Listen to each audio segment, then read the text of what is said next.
The alien queen of Orathia was known across the galaxy as the ruler of storms and fire. Her voice could silence armies. Her eyes could make warriors kneel. When the human fleet finally fell into her hands after years of war, she ordered all prisoners to be brought before her golden throne. The hall glowed with living light, and the air trembled with power. Among the captured humans stood Captain Eli Ward, his uniform torn, his body bruised, but his eyes steady. He was the last surviving officer of his unit, and even though he had lost everything, he refused to bow. The alien guards watched him with curiosity. He looked so small among the tall, silver-armored Orathians, yet he did not lower his gaze. The queen studied him for a long moment. Then she spoke in her calm, heavy voice. "Human captain, you fought with courage. I do not wish to waste such fire. I will give you a chance. Survive one night beside my daughter, and I will spare your life, and the lives of your soldiers." The hall grew silent. The Orathians looked at each other, shocked. The queen's daughter, Princess Liara, stood behind her mother. She was young, graceful, and strange in her beauty. Her skin shimmered like moonlight, her hair like dark water, and her eyes glowed faintly silver. She looked at Eli, her face unreadable, her voice soft. "Mother, that test will kill him." The queen turned toward her daughter. "Then let it be his destiny to prove his kind strength or weakness." Eli did not understand the meaning of the challenge, but he nodded. "If it means my people live, I accept." That night, the guards led him through long corridors made of crystal and metal. The walls moved faintly, breathing like a living thing. He was taken to a chamber filled with a soft golden light. There were no weapons, no chains, only quiet air and the soft hum of energy. The princess waited inside, sitting beside a round pool that glowed with a faint blue mist. She looked calm, but her hands trembled. When the guards left and the doors sealed shut, she finally spoke. "You should not have accepted this," she said quietly. "No human has ever survived near me through a single night." Eli looked confused. "Why?" She looked down at the glowing water. "My body releases energy. It is how our people live and defend ourselves. To us it feels like warmth. To your kind it feels like fire. Those who stay too close cannot bear it." He listened, his heart heavy but steady. "Then what happens if I fail?" She looked up, her eyes sad. "You die, and your people die with you. My mother made her promise." Eli took a slow breath. "Then I will not fail." He sat down across from her, keeping a respectful distance. For a moment, silence filled the room. He could already feel it. A soft pressure in the air, like heat from the sun, gentle at first but growing stronger. His skin began to burn slightly, but he hid the pain. Liara watched him quietly. "You are not afraid?" "I've seen fear too many times," he said softly. "But hope is rare. I'll hold on to that instead." The princess tilted her head slightly. She had never met a human like him. His words were simple, but they carried a calm strength. She had grown up hearing that humans were wild and dangerous. Yet the man before her looked more like a soldier carrying a silent promise. Hours passed. The energy in the air thickened. Eli's heartbeat grew slower, his breathing heavier. Sweat rolled down his neck. Every minute near her felt like standing under the midday sun with no shade. Still he stayed. To break the silence, he began to talk, and not about war, but about Earth. He told her about green forests that stretched for miles, about the sound of rain on rooftops, and about the way humans laughed even when they were tired. Liara listened with quiet wonder. She had never heard laughter that was not mixed with pride or duty. "Your world sounds warm," she said. He smiled faintly. "It's not perfect, but it's ours. We build, we break, we rise again.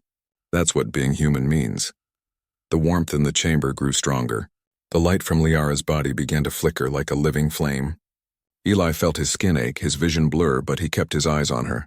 She stood and walked closer, her voice trembling. "You must move back or it will destroy you." He shook his head. "If I move, I fail. If I fail, they die. I'll stay." For a long time, she said nothing. Then she slowly reached out her hand. The air around her shimmered with power. "If I touch you, it may kill you," she warned. He looked at her hand, glowing faintly, beautiful and dangerous, and whispered, "Then let it be quick." She hesitated. Her hand hovered near his face, the energy humming louder. But when her fingers brushed his skin, something unexpected happened. The energy did not burn. It sparked, soft and bright, like sunlight on water. Liara gasped. How? Eli looked just as surprised. I don't know. She drew her hand back, staring at him. You're adapting, she whispered. Your body is resisting my energy. He smiled weakly. Guess humans can be stubborn. The princess sat beside him, studying him closely. The energy around her still glowed, but now it flowed more gently. For the first time, she felt someone near her without pain or fear. Maybe, she said quietly. This is what my mother wanted to see. That humans are not just destroyers, but survivors. Eli leaned his head against the cool crystal wall. Maybe she wants to see if peace can live longer than hate. The night grew darker. The chamber pulsed with slow golden light. Eli's strength was almost gone, but his heart kept beating, steady and strong. Liara stayed beside him, her eyes filled with something he had never seen in an alien before. Compassion. You're shaking, she whispered. He smiled faintly. I've been through worse. Once slept through a sandstorm on Mars base.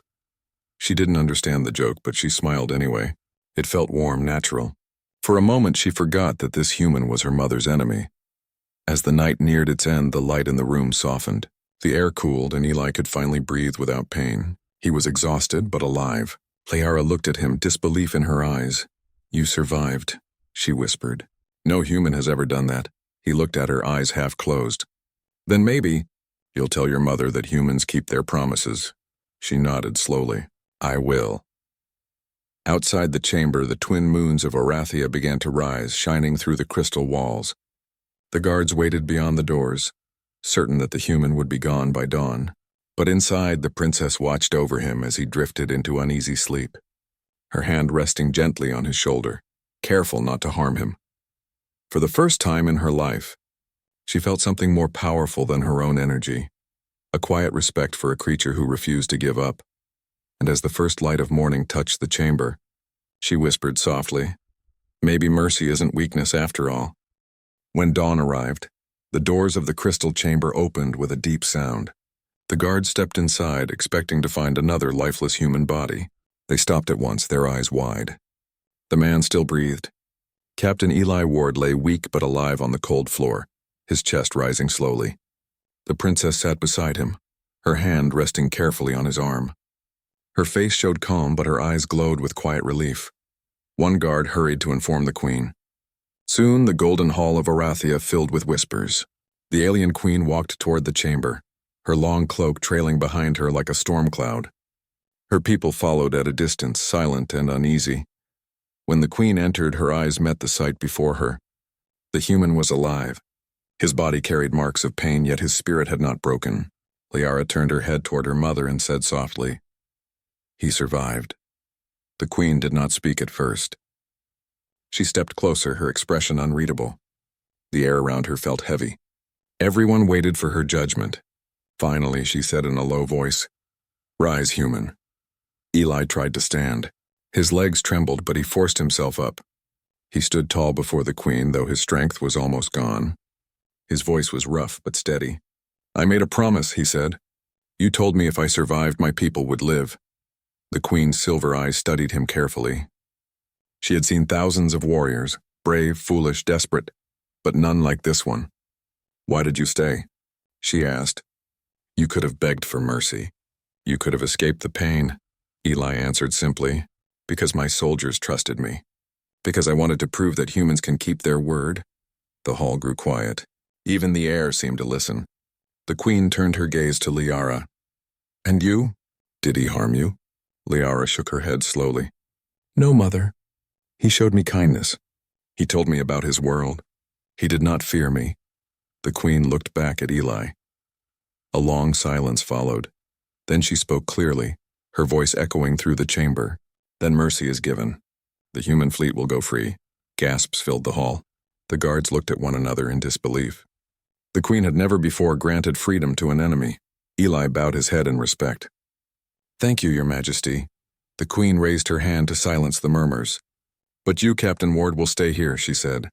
Eli looked up sharply. Stay, why? Liara stepped forward, her voice soft. Because no human has ever survived near one of us. You are proof that peace is possible. My mother wishes to learn how. The queen nodded. You will serve as an envoy between our species. You will live among us and teach me about your kind. Eli hesitated, then slowly nodded. If it means peace, I'll stay. Days passed. The other human prisoners were released and sent home. They carried stories of their captain, the man who survived the deadly night beside the alien princess. Across the galaxy, his name began to spread like a quiet legend. On Orathia, Eli was given a place to live near the royal gardens. The alien builders shaped his room with glowing crystal that changed color with the sky. Every morning, Liara visited him, bringing strange fruits and asking endless questions about Earth. "What is rain like?" she asked one day as they walked near a silver pond. "It feels cold at first," he said, smiling. "Then it feels like everything is being washed clean." She tried to imagine it. "Our world has storms of energy, not water," she said. "It burns instead of heals." He looked at her gently. "Then maybe one day you'll see a real rain." As time passed, their friendship grew stronger. The princess taught him about the Orathian ways, their history, their wars, their songs of the stars. She told him how their people once believed they were alone in the galaxy, superior to all others. But after endless fighting, even victory began to taste bitter. "My mother wants peace," Liara said one evening as the sky glowed purple, "but she fears it will make us weak." Eli looked toward the horizon. "Peace doesn't make you weak. It gives you something to protect." Those words stayed with her. One night, the queen invited Eli to a council of Orathian elders. They wanted to question him, to understand what gave humans their strange strength. An old elder asked, "Your kind is fragile, yet you fight against armies larger than yourself." "Why?" Eli answered. "Because we believe in each other. When we fall, someone else stands. We don't fight to rule others. We fight to keep our home, our families, our hope." The elders murmured among themselves. The queen listened silently, but her eyes softened just slightly. Weeks turned into months. The Orathians began to change. They no longer looked at humans as enemies, but as strange allies. Some of them even began to study human ways, their medicine, their machines, their art. One evening, Liara stood on a balcony overlooking the city lights. Eli joined her quietly. "Do you ever miss your home?" she asked. "Every day," he said honestly. "But staying here means I can make sure no more lives are lost, human or Orathian." She looked at him with a small smile. "Then perhaps your place is not lost, just changed." But peace was never simple. Months later, dark ships appeared at the edge of Orathia's system, a new species, unknown and violent. They destroyed everything in their path, claiming to cleanse the weak. The Orathians prepared for battle, but fear spread among them. In the council, the queen turned to Eli. "What would your people do?" she asked. He stood straight, his eyes steady. "We would fight together. Humans don't abandon their allies." The queen nodded slowly. "Then we will stand beside you, Captain." The coming battle tested everything they had built. Human and Orathian ships fought side by side for the first time. Eli led a joint squadron, while Liara commanded energy barriers that shielded their forces. The sky burned with light, but this time it was not war born of hate. It was survival born of unity. When the enemy fleet was finally destroyed, silence fell over the stars. The queen stood before her people and raised her hand. "We were wrong to believe strength meant standing alone," she said. "Today we learned that mercy builds stronger walls than fear." Cheers echoed through the halls. The humans and Orathians looked at one another not as foes but as allies. After the war, peace spread between their worlds. Trade began. Knowledge flowed. Orathian healers studied human hearts, and human scientists learned from Orathian light. The queen grew older, but she often watched her daughter and the human captain walk through the palace gardens, speaking softly beneath the glowing trees. One evening, she called them both to her throne. "When I gave my promise," she said to Eli, "I thought mercy was a weakness, but I see now it was the beginning of strength. You brought light into my daughter's world and hope into mine." Eli bowed his head. "You kept your word, Your Majesty. That's more powerful than any weapon." Liara looked at her mother with quiet pride. "We are no longer enemies. We are part of something larger." The queen smiled faintly. "Then perhaps my test was never for you, Captain. It was for us." That night, Orathia's twin moons rose over a peaceful world. The queen watched from her balcony as the stars shimmered above the silver horizon. Somewhere below, Eli and Liara stood together, looking toward the same sky that once divided their peoples. He said softly, "It's strange. The night that nearly killed me brought everything to life, she smiled. Sometimes mercy can be stronger than war. The wind carried their voices into the quiet sky, where no more guns spoke. Only the sound of hope returning to two worlds that had learned at last how to share the same light.